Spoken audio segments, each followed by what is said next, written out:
Fenicetti é uma família vêneta da província de Rovigo, da cidade de Papouze.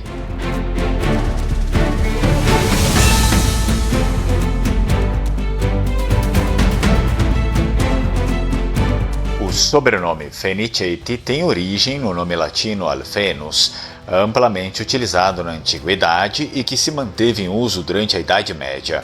A evolução fonética do nome pode ter ocorrido em território itálico, especialmente nas regiões sob influência latina, onde nomes próprios eram frequentemente adaptados para formas diminutivas ou patronímicas. É possível que o nome tenha sido transmitido por linhagens que preservaram tradições romanas ou que tenham sido associadas a terras e privilégios herdados de antigos proprietários. Ao longo dos séculos, a variação Fenicetti pode ter surgido como uma adaptação regional, consolidando-se como um apelido familiar distinto dentro da estrutura social da época. No final do século XIII, Pádua florescia como um centro de conhecimento, abrigando uma das universidades mais prestigiadas da Europa. No entanto, o saber nunca era neutro e sua disseminação frequentemente colidia com os interesses de grupos poderosos. Alfenus Fenicetti, um magister cadaverum, havia nascido em Rovigo, mas tinha transferido-se para Pádua, onde dedicava-se a estudar as causas da morte, um campo marginalizado, mas essencial para a medicina. No exercício da sua profissão, deparou-se com um mistério que o colocaria em rota de colisão com forças inesperadas. Em 1299, um monge beneditino foi encontrado morto na cripta da Basílica de Santo Antônio. A princípio, tratava-se apenas de mais um sepultamento, mas a análise revelou sinais perturbadores. O monge fora enterrado vivo, unhas quebradas, arranhões na pedra e traços de veneno nos lábios sugeriam uma execução cuidadosamente disfarçada. Entre as vestes do falecido, Alfenus encontrou um pergaminho codificado, contendo símbolos fragmentados. A descoberta atraiu atenção indesejada.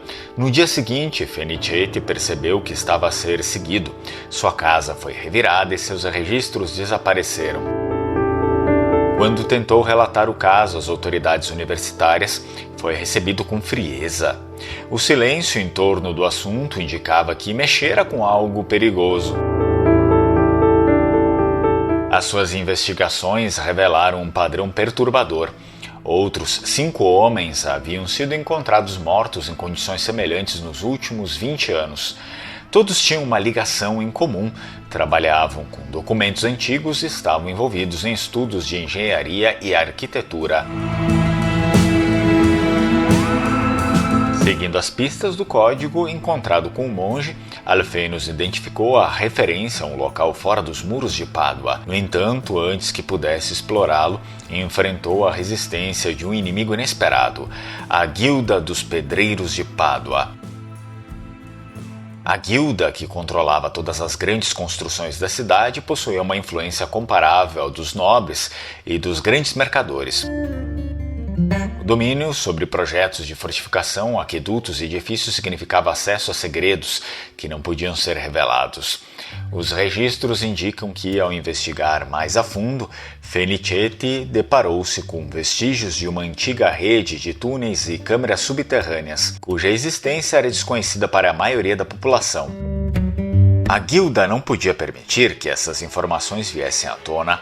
Documentos perdidos sugerem que Alfenus foi capturado e levado para um local desconhecido. Seu nome foi riscado dos arquivos da universidade pouco tempo depois. Nenhuma explicação oficial foi dada e os rumores sobre seu desaparecimento foram abafados. Curiosamente, décadas mais tarde, quando a peste negra atingiu Pádua, um manuscrito anônimo começou a circular entre os médicos da cidade. O texto descrevia métodos rudimentares para conter a disseminação da doença, incluindo a importância do isolamento. No rodapé do documento, uma assinatura quase apagada pelo tempo sugeria a origem da informação, o nome de Alfenus Fenicetti. A história do Magister Cadaverum nunca foi oficialmente registrada, mas a sua pesquisa e o conhecimento que tentou proteger parecem ter sobrevividos, ocultos nas sombras da cidade que o silenciou. Ainda assim, constata-se que a família Fenicetti deixou descendência, e no século XIX, um dos descendentes diretos de Alfenus, chamado Carlo Luigi Fenicetti, era um órfão, o qual foi adotado por Antonio Trivelato e Maria Andolfo Letícia. Logo depois, partiram para o Brasil na grande emigração pelo porto de Monselice, em Pádua. Essa é a história da família Fenicetti, pesquisa encomendada por Carlos Trivelato.